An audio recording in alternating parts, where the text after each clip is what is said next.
자, 지금 보시는 이 영수증은 제가 와이프와 늘 2만 원을 쓰기 위해 가는 식당인데 갈 때마다 이렇게 4만 5천 원을 쓰고 오는 곳의 영수증이에요. 그런데 이것뿐만이 아니라 이렇게 객단가, 테이블 단가가 잘 나오는 곳은 참 많아요. 단지 6천 원짜리, 7천 원짜리를 팔아도 결제를 하려고 보면 3만 원, 4만 원을 결제하게 된다는 거죠. 과연 테이블 단가가 잘 나오는 곳은 왜 그런 걸까요?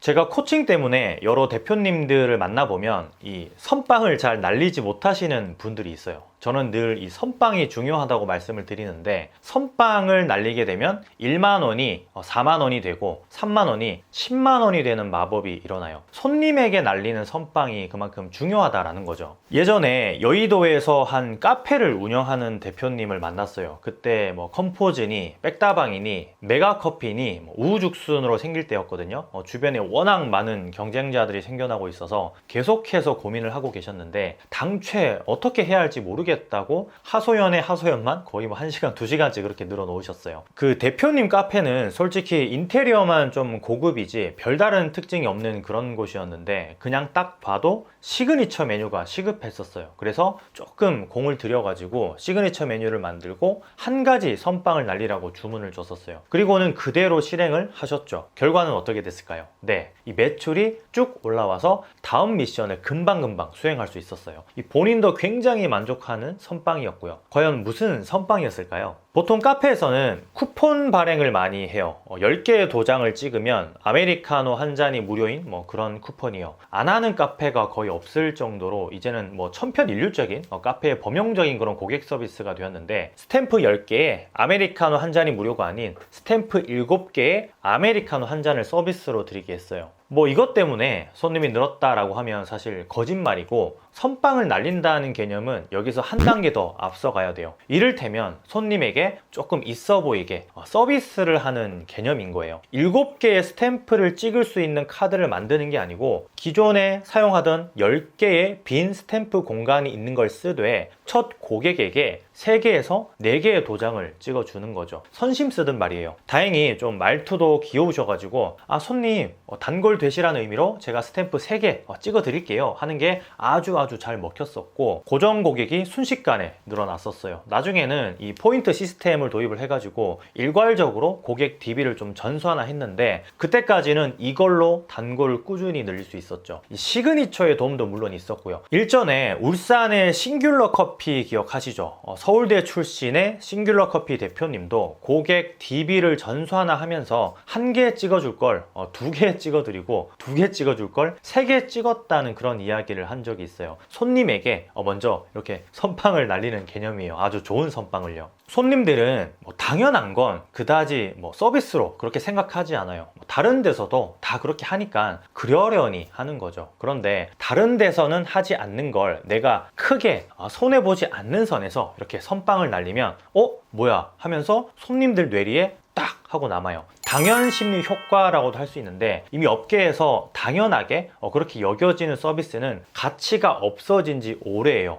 이런 당연 심리 효과를 뒤집는 서비스 형태는 찾아보면 꽤 무궁무진하게 많아요. 그리고 그게 이제 입소문의 법칙에 의해서 점점 더 손님을 몰려들게끔 그렇게 만드는 거죠. 물론 당장에 사장님에게는 약간의 손해일 수 있지만, 경쟁이 치열한 이 시장에서 손님 객수의 어떤 볼륨을 키울 수 있는 전략으로는 좀 시도를 해봐야 돼요. 똑같은 서비스를 약간의 선 공격으로 크게 보이게 만드는 거죠. 7개의 칸에 7개의 스탬프를 찍어주는 것과 10개의 공간에 선빵을 날리면서 3개의 스탬프를 한 번에 선심 쓰듯 찍어주는 건 객관적인 수치로 보면 똑같은 서비스예요. 다만 이 행위로 인해서 입소문이 날 수 있는 요건을 만드는 계기가 되기 때문에 손님 뇌리에 남게 되는 거죠. 또 하나 있는데 아주 유명한 그런 어떤 전략이에요. 아직도 뭐 많이들 모르시는 그런 선빵을 하나 말씀드릴게요. 이 고객 선심 효과이기도 한데, 4인분을 시키지 못하게 하는 식당들 보셨죠? 일전에 한번 제가 콘텐츠에서도 말씀드린 적이 있는데, 이건 역시 선빵을 날리는 거예요. 그러니까 분명히 1인분에 8,000원이면 4명이면 32,000원을 시켜야 하지만 4명이면 3인분만 시켜도 충분합니다 라고 하는 식당들이 있어요. 손님 입장에서는 놀라지 않을 수가 없죠. 선빵을 후드려 맞는 거예요. 보통 손님들은 4명이지만 4인분을 시키지 않고 싶어 해요. 어쩔 수 없이 식당이 룰이기 때문에 4인분을 시키는 거죠. 사실 3인분만 시키더라도 충분히 밥 한 그릇은 먹을 수 있는 양이 나오거든요, 4명이서. 그런데 중요한 건 식당 주인 입장에서는 객단가가 줄지 않냐라고 할 수 있는데, 그게 바로 이 방문 횟수, 객수가 많아지고 매출의 볼륨은 오히려 커진다는 걸 알아야 돼요. 입소문의 법칙에 의해서 말이에요. 식당은 사실 이걸 무시 못 하거든요, 절대. 입소문의 법칙을요. 1인분 가격을 1,000원씩 올리는 것도 정답이 될 수 있겠죠. 3인분을 시킴으로써 떨어지는 객단가를 그나마 상쇄시키는 거예요. 뭐 이런 것들은 이미 많이들 사용하는 전략, 기획에 속하는데 아직도 이해를 못하는 분들이 간혹 있더라고요. 심지어는 4인분인데 3인분을 시키면 내쫓는다거나, 혹은 4명인데 어쩔 수 없이 3인분만 시켜도 된다고 했다가 혼자 속으로 좀 괘씸해서 양을 더 적게 줘야 다음에는 4인분을 시킬 거야 하면서 그렇게 생각을 하는 사장님들이 있더라고요. 이 생각의 전환이 조금은 필요한 그런 사고방식에 속하기도 해요.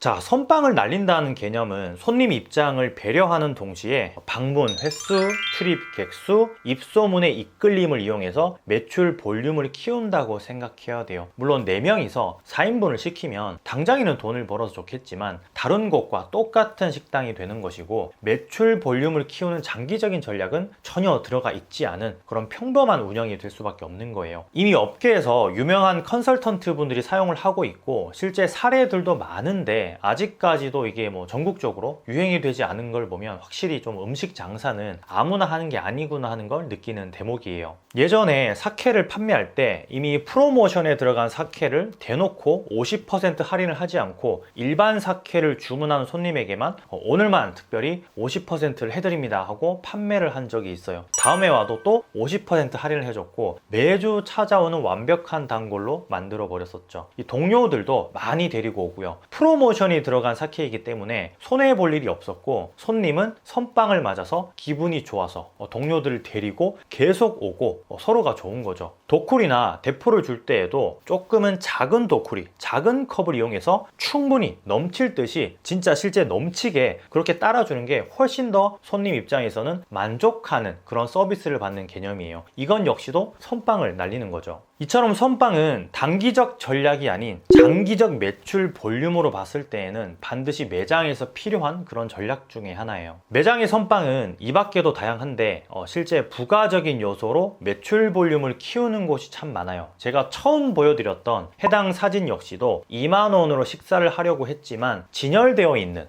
안 사고는 못 배기게 세팅해 놓은 반찬 때문에 늘 갈 때마다 45,000원을 쓰고 오듯이 한정으로 판매하는 전략도 중요해요. 특히나 한식 식당의 경우는 반드시 손님이 원하는 반찬들이 있어요. 공장처럼 찍어내서 파는 게 아니라 하루 한정으로 리미티드로 팔게 된다면 오히려 더 아우성을 치면서 손님들은 그 반찬을 사고 싶어 해요. 지금 이 사진도 보시면 제가 얼마 전에 다녀온 식당인데 2만 원을 쓰려고 간 곳이에요. 뷔페 식당이거든요. 그런데 총 4만 원을 쓰고 왔어요. 반찬을 살 수밖에 없었거든요. 맛도 있었고 실제 제 눈에 사고 싶게끔 그렇게 진열을 해 놓으셨었거든요. 칼국수 집에서 겉절이를 포장 판매하는 광경, 족발집에서 김치 속을 포장 판매하는 걸 목격하신 분들은 이게 어떤 의미인지 아실 거예요. 겉절이는 조금만 지나도 맛이 변하고 식감이 아예 달라져요. 정말 리미티드인 거죠. 매장에서 이 음식을 만들어서 대접하는 것 외에 판매하는 걸 해보지 않은 사장님들은 이런 부분에 있어서 꽤나 진입장벽이 높다고 생각을 해요. 다만 우리가 큰 회사는 아니기 때문에 뭔가 뭐 밀키트를 만들어서 띵굴마켓과 계약을 하고 또 뭐 마켓컬리 납품을 하면서 TV나 잡지에 나오는 그런 뭐 코로나 시기 외식 자영업자들의 탈출 방법은 온라인 진출입니다, 뭐 이런 걸 따라할 순 없다라는 거예요. 매장에서 나오는 트래픽, 즉 내가 만들어낸 트래픽으로는 충분히 무언가를 팔 수 있어요. 두부 과자, 꽈배기 과자 이런 공산품 말고 실제 내가 만든 가치 있는 것들을 말이에요. 물론 밀키트를 만들어서 온라인으로 잘 진출을 하면 너무나도 좋겠죠. 하지만 그 진입장벽이 일반 자영업자분들에게는 꽤나 커요. 교육을 받아도 조금은 힘들고 누군가의 도움을 받아야지만 어느 정도 가능한 수준이기 때문에 한번 내가 만든 트래픽으로 우리 매장에서 판매라는 걸 해보시면 좋을 것 같아요. 만들어서 배달,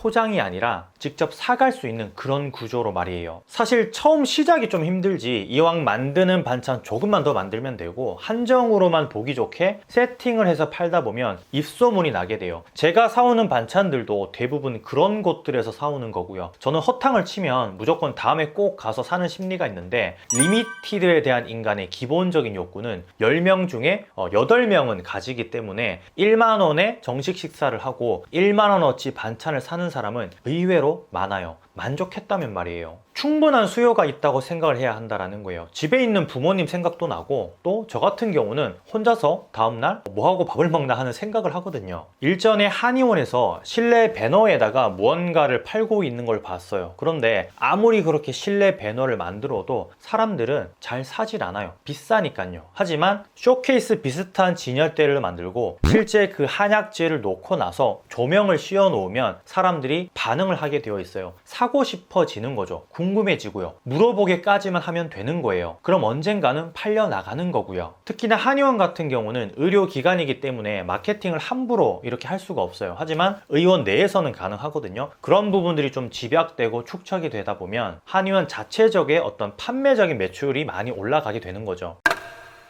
손님들은 물 흘러가듯 매장을 들어갔다가 나오면 아무런 기억이 없어요. 매장에서는 늘 손님에게 선빵을 준비했다가 날려야 하고 그 선빵으로 재방문이 되고 객단가가 높아지고 또 다른 지인을 데리고 오는 그런 선순환이 이루어져야 돼요. 뚝딱해서 밀키트를 만들고 HMR을 만들어서 온라인으로 판매하면 정말 좋겠지만 사실 그게 말처럼 좀 쉬운 건 아니거든요. 자, 오늘의 단어 선빵을 꼭 기억을 해서 좋은 매장으로 거듭나는 그런 사업을 우리 한번 해봐요. 그럼 건프로이만 들어갈게요. 감사합니다. 많이 파세요.